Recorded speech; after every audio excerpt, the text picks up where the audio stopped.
ইত্যাদি নির্বাচন কমিশন, কারণ এটা নিয়ে ব্যাপক আলোচনা, ব্যাপক সমালোচনা, ব্যাপক ওই যে সন্দেহ এইসব আছে।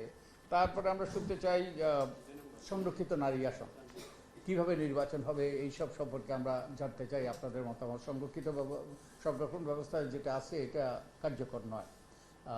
এটা আপনাদের একজন লিখেছে, কামরান রেজা চৌধুরী একটা গণমাধ্যমে লিখেছে, এবং এটা তো ভয়াবহ। 25 কোটি টাকা লাগে একজন সংরক্ষিত আসনে মনোনয়নের জন্য, এটা তো ভয়াবহ ব্যাপার। তারপরে আমরা রাজনৈতিক দলের নিবন্ধন বিষয়ে আমরা শুনতে চাই। রাজনৈতিক দলের দাবি আছে, রাজনৈতিক দলের গণতন্ত্র, আমরা গণতান্ত্রিক উত্তরণ চাই। আমরা তার মানে কি, আমরা আমাদের পরিবর্তন চাই, নিজেদের পরিবর্তন করতে হবে, রাজনৈতিক দলের পরিবর্তন করতে হবে। তো এই সম্পর্কে আপনাদের মতামত চাই। তার প্রার্থী মনোনয়ন প্রক্রিয়া, তারপরে প্রার্থী বাছাই প্রক্রিয়া, নির্বাচন প্রক্রিয়া ব্যালটের মাধ্যমে হবে না অনলাইনে হবে? কিছু আমরা প্রবাসী অনুপস্থিত ভোটার আছে, কি প্রক্রিয়াতে তারা বহু বছর থেকে অপেক্ষা করছে তাদের ভোটাধিকার প্রয়োগের জন্য, কীভাবে আমরা নিশ্চিত করতে পারি? তারপরে এই যে না ভোট, বিনা প্রতিদ্বন্দ্বিতায় নির্বাচন, এই নিয়ে অনেক আলাপ আলোচনা আছে, আপনাদের মতামত আমরা জানতে চাই। তারপরে ভোটার তালিকা সংশোধন, এই নিয়ে অনেক কথা আছে, কীভাবে এটাকে এই নির্ভুল, একবারে পুরোপুরি নির্ভুল হবে না, বাট বড় বড় ভুল, যেমন একটা বড় সীমাবদ্ধতা আছে যে জেন্ডার গ্যাপ, নারীর অন্তর্ভুক্তি। 2018 নির্বাচনের আগে, না 2008 নির্বাচনের আগে 14 লক্ষ নারী বেশি ছিল ভোটার তালিকায় পুরুষের তুলনায়, এখন 23-24 লাখ বোধহয় কম। তো এইগুলোর ব্যাপারে আপনাদের মতামত চাই। তারপরে নির্বাচনী অপরাধ একটা বিরাট বিষয়। অপরাধ করে কিন্তু শাস্তি হয় না, কিভাবে শাস্তি হইতে পারে? শাস্তি না হলে কিন্তু অপরাধ করে পার পেয়ে গেলে অপরাধ উৎসাহিত হয়। নির্বাচনী এলাকার সীমানা পুনর্নির্ধারণ, এটা নিয়ে আমাদের রাজনৈতিক দলের অনেক রকম কথাবার্তা আছে। তো এগুলো সম্পর্কে আপনাদের মতামত, আপনাদের সুপারিশ। তারপরে নির্বাচনী অপরাধে নয়, নির্বাচন সম্পর্কে অনেক অভিযোগ আছে, অভিযোগ তদন্ত হয় কিনা এবং অভিযোগটা কিভাবে ডিসপোজ অফ হয় এই সম্পর্কে আপনাদের মতামত চাই। নির্বাচনী ব্যয়, তারপরে হলফনামা, এইসব সম্পর্কে আপনাদের মতামত চাই।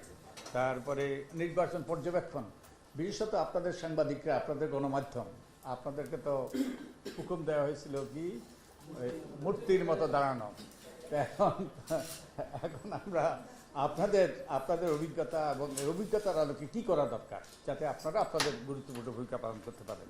তারপরে এনআইডি, এটা একটা বিরাট অনেক রকম প্রশ্ন, অনেক রকম ইস্যু আছে। আরেকটা বড় ইস্যু হলো স্থানীয় সরকার নির্বাচন। আমাদের এখানে স্থানীয় সরকারের একজন বড় বিশেষজ্ঞ আছেন, সবচেয়ে বড় বিশেষজ্ঞ। তো আমরা এই স্থানীয় সরকারের নির্বাচনটা কিভাবে সুষ্ঠু করতে পারি। তারপরে আমরা আরেকটা জিনিস সম্পর্কে জানতে চাই আপনাদের কাছ থেকে। আপনারা তো বলছিল অন্দরমহলের অনেক খবর রাখেন, যে গত 3টে নির্বাচন যে হয়েছে, অনেক রকম প্রশ্ন, এইসবগুলি কোনো আলোকপাত যদি করতে পারেন, কি ঘটলো, কেন ঘটলো, এবং এর থেকে উত্তরণ কিভাবে, কি অন্যায়গুলো ঘটলো, যেগুলো আমরা অনেক কিছু জানি বাইরে থেকে, কিন্তু আপনাদের কাছ থেকে আমরা আরও জানতে চাই। তো এবং আরও অন্যান্য আনুষ্ঠানিক বিষয়, আপনাদের মিডিয়া, মিডিয়া বলেছি যে আপনারা কীভাবে আরও কার্যকরভাবে অংশ নিতে পারেন, কীভাবে কার্যকরভাবে ভূমিকা রাখতে পারেন।